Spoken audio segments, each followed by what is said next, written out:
Good morning, everybody, and welcome on in. It is Tobin's Fight Show here on 790 The Ticket. Thank you for tuning in.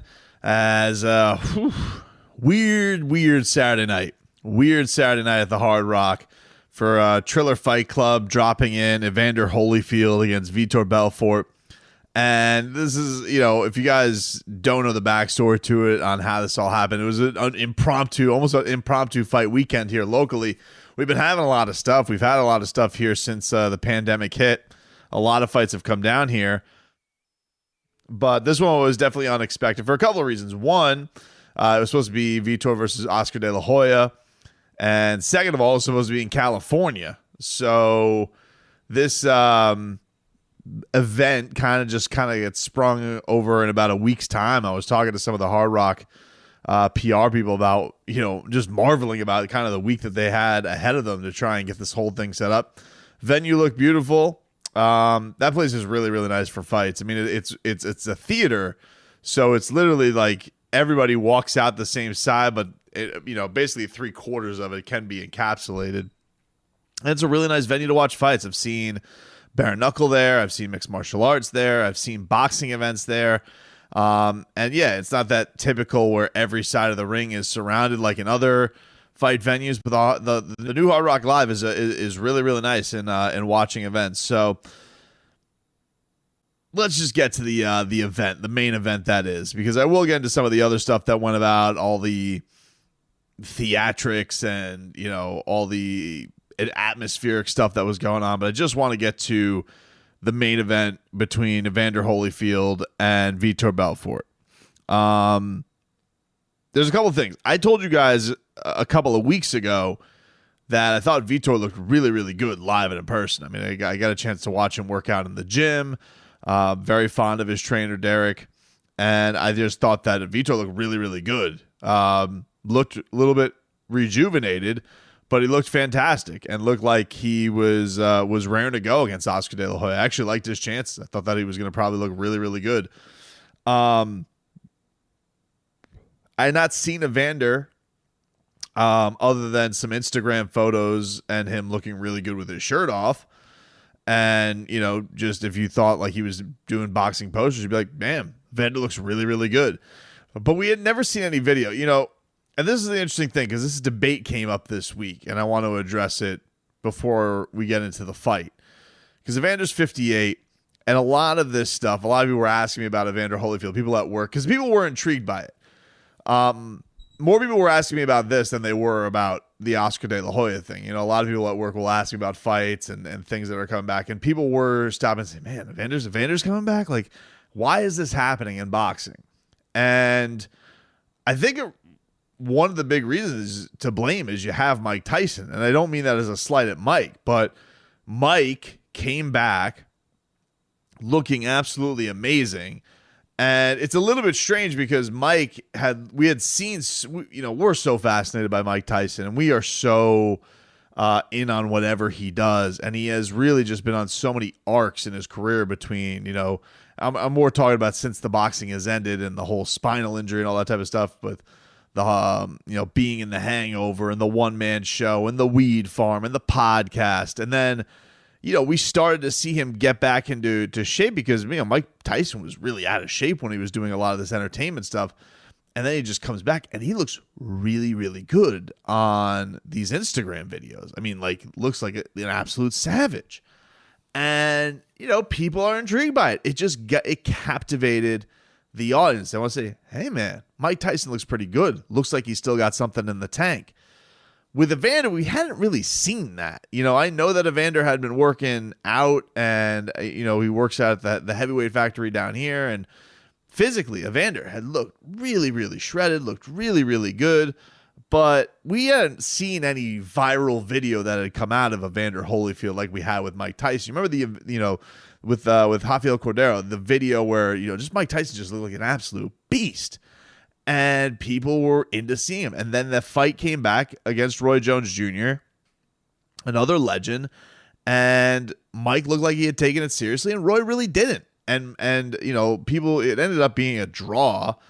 But it was an exhibition. You could just tell amongst gentlemen that those guys had not really agreed to go fully at each other the way that they probably could have. But it was enough where we're like, hey, you know what? Mike looks pretty good. Roy doesn't look like he trained for this for a day. But we got to see Mike Tyson back in the ring, and it did really good business, reports said. That once that happened, this kind of opened the floodgates for everything else. Remember, that was also the night where Jake Paul knocked down Nate Robinson and that whole snowball happened. But that night, in particular for Triller, really set the trajectory for where we are now with a lot of this stuff, where Jake Paul is the hottest name in the sport, and you have all of these old heads coming for boxing and trying to grab at any little thing that will get them one last payday. But I think the thing that's fascinating about it is that night going to be just one flash in the pan, or is that really going to be something that is sustainable? And I think really for Triller, it's turning out to be just a flash in the pan. Because I think for tonight, this was about as disgraceful as a night as they could put on. You had a 58-year-old in the ring, okay? And you can say to yourself, hey, what is the magic age where guys shouldn't be doing this anymore? Tyson's 54, 55 years old. He can do it, but Evander Holyfield can't. Yeah, you want to know something? Sometimes you got to know when guys can fight and when they can't. And when a state says, hey, we're not clearing Evander Holyfield, maybe that should be the first look at it. And I thought the Florida State Boxing Commission really embarrassed itself tonight by allowing this fight card to happen. And I know that it's been great. Business has probably been booming for them because everybody and their mom is coming down here to put on a fight card. So great. They're getting a bunch of sanctioning fees and all this type of stuff. Great. I'm very happy for a lot of people there because there are some good people that I like in the Florida State Boxing Commission. But to clear this fight for Evander Holyfield was disgraceful. It really was, man. We got to use our head with some of this stuff. Like, for example, I'm at the weigh-in the other day, and their broadcaster, the guy who's doing the interviews afterwards, is talking to Evander Holyfield and asking him just some simple, you know how that always works. You hear Joe Rogan afterwards when he's, tell us what's going to happen. Oh, I'm going to kill that guy, blah, blah, blah, blah. All right, tune into the pay-per-view. And he asks Evander Holyfield 3 questions, and you can't understand a word he's saying. You can't. And I know Evander has his good days and his bad days because I've had days where, I've had interaction with Evander Holyfield. I'm talking years ago, booking him for radio shows, like 10 years ago. And there are times you can't understand a word Evander's saying. He's got he sounds like he's been through a lot of boxing wars. And so, okay, he looks like a Greek god. He looks unbelievable. He always has. He is a genetic freak. He is always going to be shredded. He'll be 70 and probably be shredded. But just because he looks shredded does not mean he should be in a boxing ring. So I'm at this weigh-in, hearing him speak, and I can't understand a word he's saying. And I'm 10 feet from him, and I don't know what he's saying in response to these guys. So that was, by the way, in step 2 of when I was like, this shouldn't be happening, because I watched the open workout. I could have gone. I ended up not going to the open workout the day beforehand because I had been doing so many things this week between the Dolphins, and I went down to Miami to watch Jordanis Ugas get the key to the city. And so I was just like, you know what? Open workout, Evander Holyfield, I'll pass on that one. I'll go to the weigh-in. Evander Holyfield looked really, really slow hitting these mitts with John David Jackson. Like, he looked alarmingly slow. And he should. He's pushing 60. So, I told this to Leroy. He goes, yeah, he should. He's 60. So, when I saw that video and I'm watching that, I'm like, I don't think this fight should be happening anymore. Like, it was all right in theory. I was like, all right, well, he looks good. And I'd never...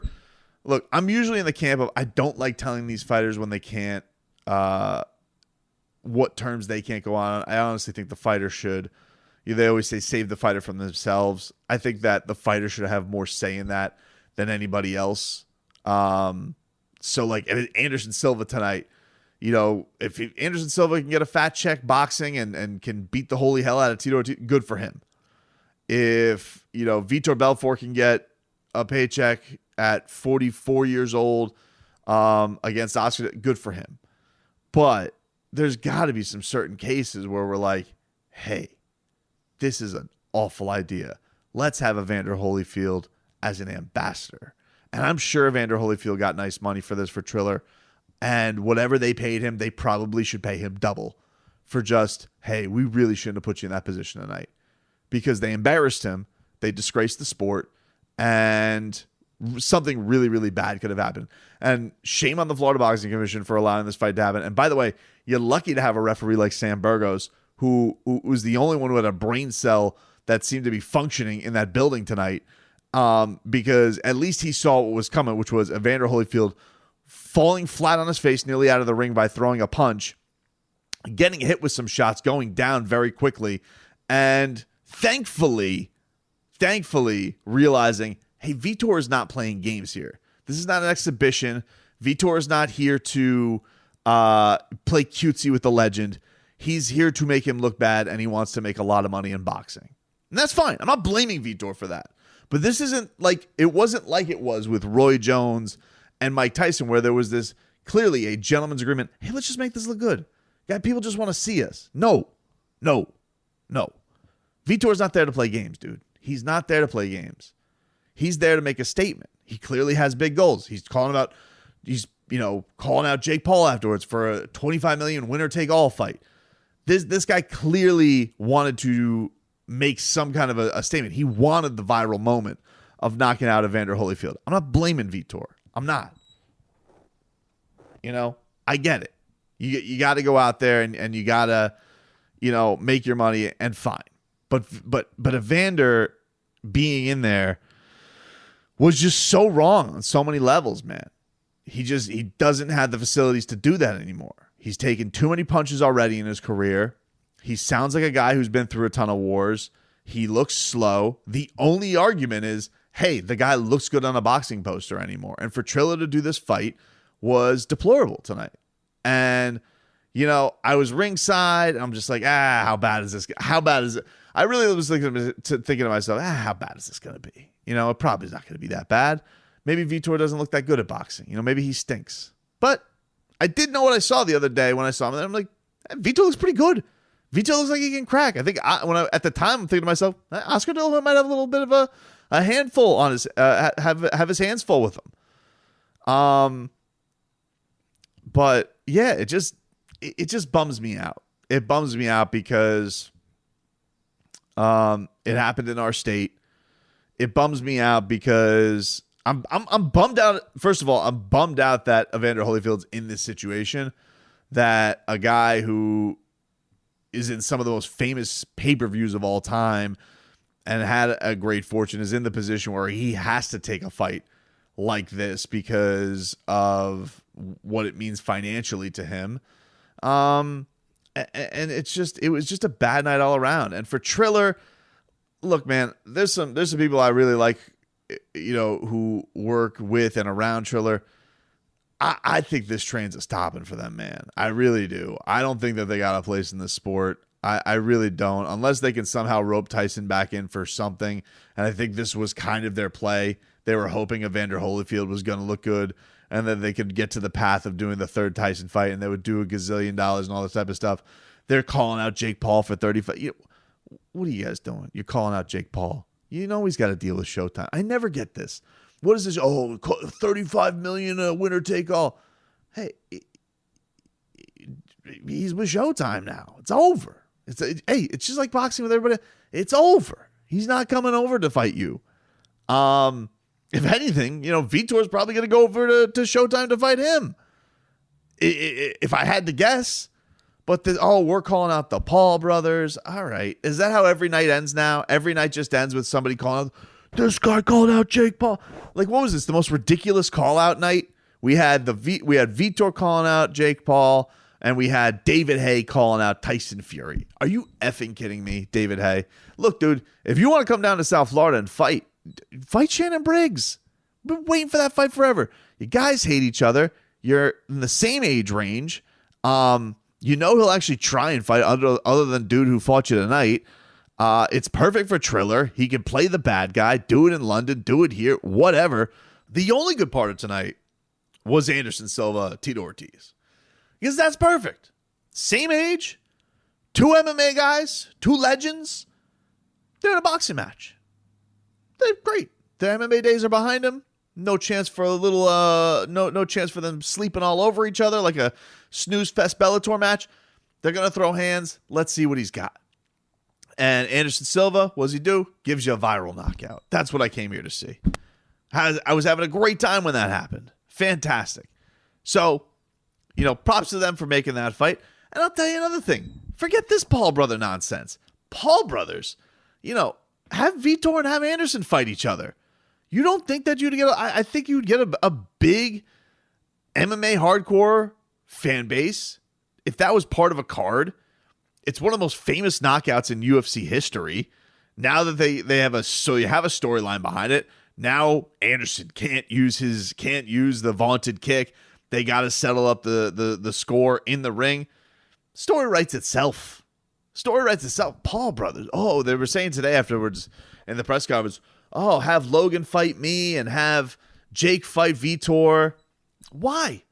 I mean, the fight, the Paul brothers, first of all, like part of the allure, which I also think is waning, by the way. I think after the Tyron Woodley fight, I do think it waned.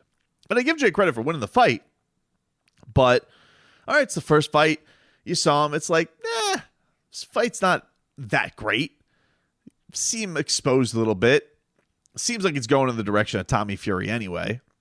But like Anderson Silva, Jake Paul. All right, what's that going to turn into? Jake Paul versus Vitor? I don't know. I just don't think it just doesn't do it for me. It really doesn't. I think that for me, I'd rather see those guys fight each other. If anything, I'd rather see David Haye fight Shannon Briggs, Vitor and Anderson Silva fight each other. It's probably not the home run that Triller's looking for. That's their own doing, dude. You can't have this model that they've had, right? And I'm sure this is part of the reason they wanted to get into Kambosos and Teofimo Lopez.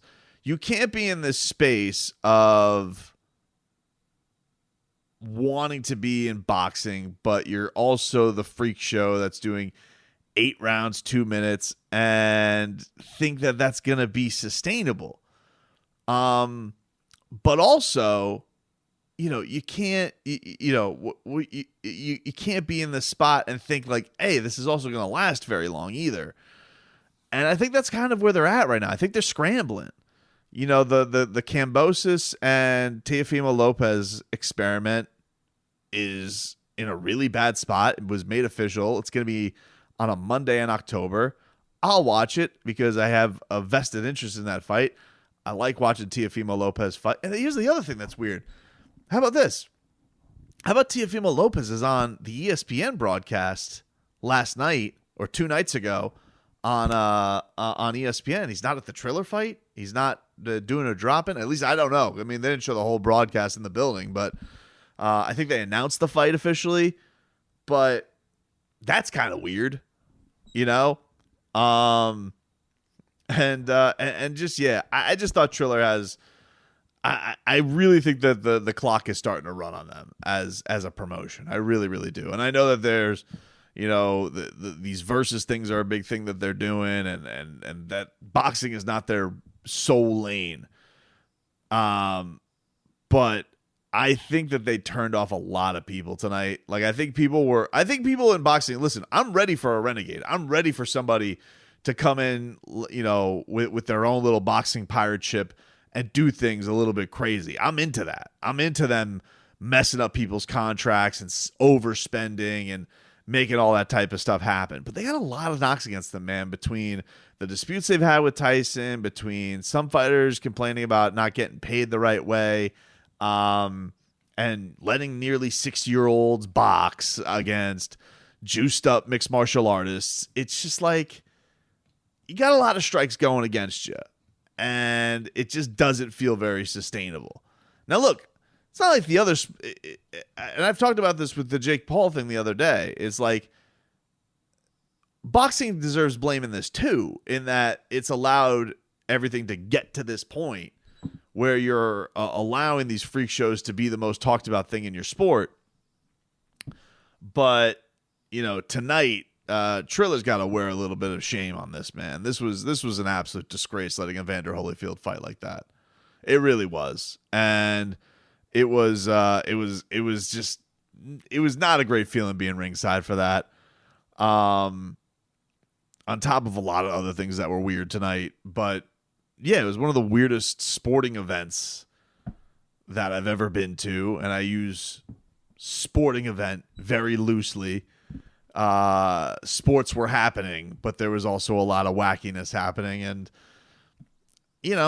look, they're a social media company. I think that's kind of what they want. I think that if you were to ask Ryan Kavanaugh, what would you rather have? Like Evander Holyfield and Vitor Belfort have a classic moment or have a classic back and forth, or would you rather it end with everybody talking about it, even if it meant Evander Holyfield looked like absolute crap? Yeah, if he gets the clicks and he's going to get people tuning in, then I think he's probably going to be for it. I don't know. Strange night though, dude. Like it was weird. I didn't hear Trump on the commentary. I don't know what he sounded like. So, I'll have to probably recap that. I'll have to probably look for some Twitter clips on what things happened because I was ringside. I didn't have it. I actually had the Canes game on in front of me. I didn't even seek it out as far as I was. I can tell you, he wasn't in the. For those who didn't watch, he wasn't ringside. They had him up in the Hard Rock has the theater, the lower section.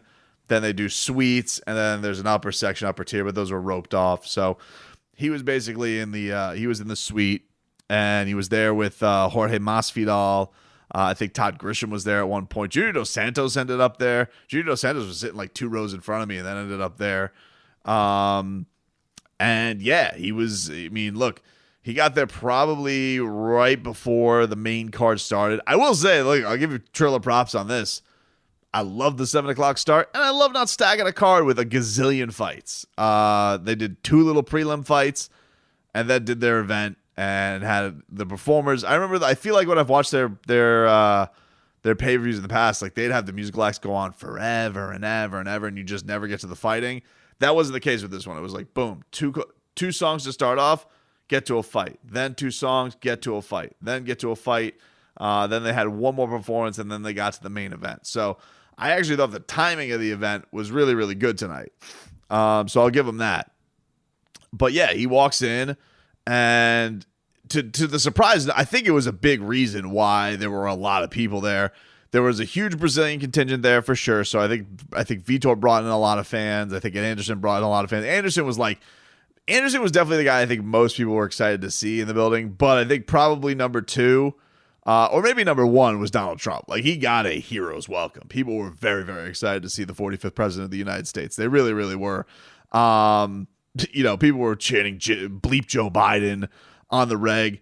It would get 3 strong "Bleep Joe Bidens," and then it would kind of fizzle out like a AAA MVP chant. And then it was.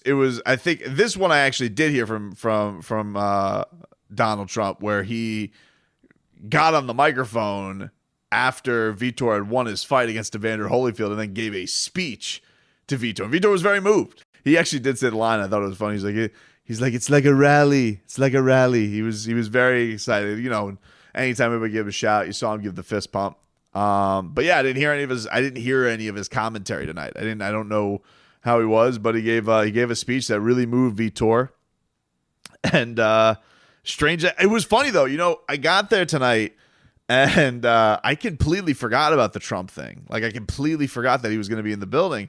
And you go to these events, and I get there early. Leroy said this. They go, "Oh, you get there so damn early."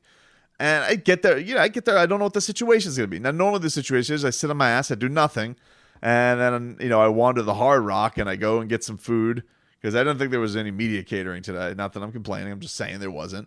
So I ended up going to the food court. But when I first went into the building, I was like, "Hey," I give my bag to the guy, and the guy is going through my bag. Now, it really wasn't a big deal to me because not like there wasn't really anybody behind me. I think there was like one guy who ended up at like the tail end of it.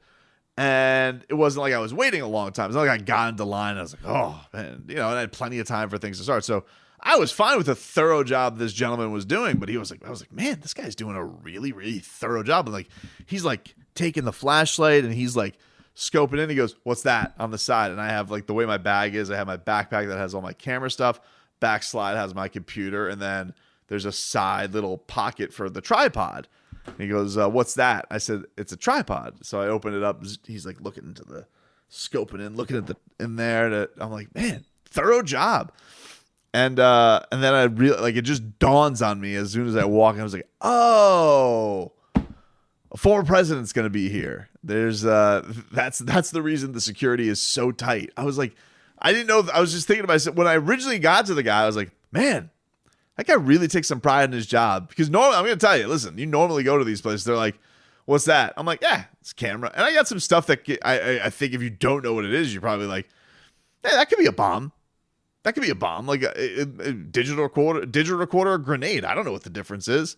So I'm like, I was just like, man, this guy's really, he's really, really going to town. And then I realized, oh yeah, he probably has to be that's probably the instructions. Like, hey, we're not messing around with bags today. And some people have like even more like diesel bags that they bring in. Like they have it like in like huge plastic equipment that looks like it could definitely be suspicious if you don't know what you're looking at. So anyway, I just thought that was funny. I was just like, man, this guy's very, very thorough, very thorough. And then it dawns, I see one of the PR people from the Hard Rock. And I'm like, oh, that's right. Donald Trump is here today. And they were telling me, they were saying like Secret Service had been there since Wednesday to prep for having a president. I was very curious about that. Like, what is that situation? What is that like to prep for the former president that is going to be there? I wonder how much more it gets tapered down per president, because I know they always have Secret Service with them. But I'm like, I wonder, like, is it like if they're going to a huge event that they're publicized for, is it like ramped up even more? Or like, do they only have a few guys compared to like if Biden was there tonight? Does he have like the A team and Trump gets like some B team Secret Service guys? I wonder what the situation is with that. I'm very fascinated by presidential security. Yeah, as far as the rest of the card, nothing really stood out, man. I mean, it was kind of a ho-hum night the rest of the way. Like I said, I thought Anderson Silva had the moment of the night. I thought that he looked good against Tito. Now, Tito didn't look great, and Tito's not known for his striking. And Tito kind of just got him in the corner there, and I don't think he really knew what to do. And Anderson just was waiting, bob and weaving, and just caught him with one and sent Tito. I had a perfect view for it because it was in the ring post that was right near where my seats were, and sent Tito like right into the ring post. I was like, ooh, this is gonna end badly, and it did. Anderson looks good. Anderson's cool. He was like, see, the thing is, like, Anderson's still at that age. I think if you're a boxing fan, right, and you had that nostalgia, I want to see Holyfield. Whatever you hoped you were going to see from Holyfield tonight, as a UFC fan, because I love both sports, but as a guy who loves Anderson Silva and his entertaining fights and all that type of stuff, he gave you what I think all the boxing fans that were probably hoping they were going to get from Evander Holyfield. Anderson kind of gave that to me tonight because I was like, oh, man. That was because, Anderson didn't have a great end to his UFC career. So you kind of got to see him do it and do something like Spider Silva-esque against Tito Ortiz. It was kind of cool. That was like the positive fight thing of the night, was seeing Anderson Silva send Tito Ortiz into the ring post. That was legit cool. I really, really enjoyed that. So, that's kind of there's not much else to recap of the night. It was a very interesting night for sure. Not a night that I'm like, oh my gosh, I'm never going to forget that night. Like, I'm never going to forget that night, but it's kind of like the time I went to see Little People Wrestling and I feel like I never walked out the same. It's kind of like that. Like, I was like, man, Evander Holyfield shouldn't have been fighting. That's the way I mostly felt. Saw 50 Cent. That was cool. There was definitely a lot of stars there. Saw James Johnson, former Hugh Forward, now of the Brooklyn Nets. Saw my guy Harold King Calderon. tell you what, you want to fill up, and I know this is the thing. They had a dude from Cali, Andy Vences, who's he was going to be fighting and have probably a little hometown contingent. But next time they actually have some time, get Harold in there, man. Harold will have that place rocking. He's already done it with a venue that was even bigger at the Hard Rock. So, I really think they should give him a shot. I think that if you're gonna add a little bit of local flavor, if you come back down here, he's the guy to go to. I'm really hoping that he can get on a big stage, and seems like James Johnson's in with those guys tight there. So help your guy out, man. Connect him with the right people. He deserves it. Speaking of guys locally that I'm really happy for, we get to Xander Zayas and his performance. So Xander the other day, he was on Friday night, and he was in Arizona. He was on the Oscar Valdez card, which was had a lot of controversy around it, because of Oscar Valdez, and we'll get into that too. But Xander was in this. Xander was the featured prelim before they got to the main card, and it was kind of cool because they gave him. It was interesting watching him because we've seen this kid since he was 16 the first time we got to interview him. And you see him now and he's 19. You're just, man, that's still so. He just turned 19 this week. And you're just like, man, that's still so young. He's so young. He's got so much boxing in front of him. But this was a legit test for him, man. It really was. Jose Luis Sanchez was game. He was tough. He moved, Xander moved up in weight. He moved to 154, which I don't know how the hell he was making 147. I see the kid. The kid's big. He's a big kid. He's a big kid. And I mean, I think he's probably going to end up being a middleweight, to be honest with you. Like, he's just big. He's got a lot of muscle on him. He's 19 and he's already moving up to a weight class. And, I can't imagine he was going to be long for 147. So it's cool that he's moving up. And obviously, you're going to be testing about whether or not people can take your shots. But I thought this, from his standpoint, was such an important fight because Sanchez was tough, man. Sanchez could take some big shots. I think one of the things that sucks, though, is like his knockdown. We'll give the credit to the broadcast. The broadcast, they did catch that. It seemed like he caught him, but he caught him in the third round, I think it was. And it was called a slip by the refs. And we're like, slip? That was kind of a weird slip. And he caught him with this check hook that just really sent him down. It was lightning quick, and he has like this snarl. So I thought it was cool, though, because they gave Xander on the broadcast just like a lot of love. Like they and not just like, I don't mean that just like they were just kissing his ass, because to be honest with you, Tim Bradley and Andrew Ward, they had some good criticisms for the guy, or had some fair criticisms for Xander as far as things he can work on. But it was cool to see him get that. I shouldn't really say love, I should say shine. It was cool to see him get that shine. And, he ended up winning a shutout decision. It's also weird. It was only it should be mentioned, this is a 6-round fight. He's now 10-0. And if it was going to go 7-8, I think he probably would have found a way to get him out of there if it was, your standard boxing match length. But it was what it was. It was what it was, and he ended up having a really good performance. I thought he got to learn some things. I think he's going to take away a lot from this fight. I really do. And the idea now is he going to be prospect of the year? He got 4 fights in.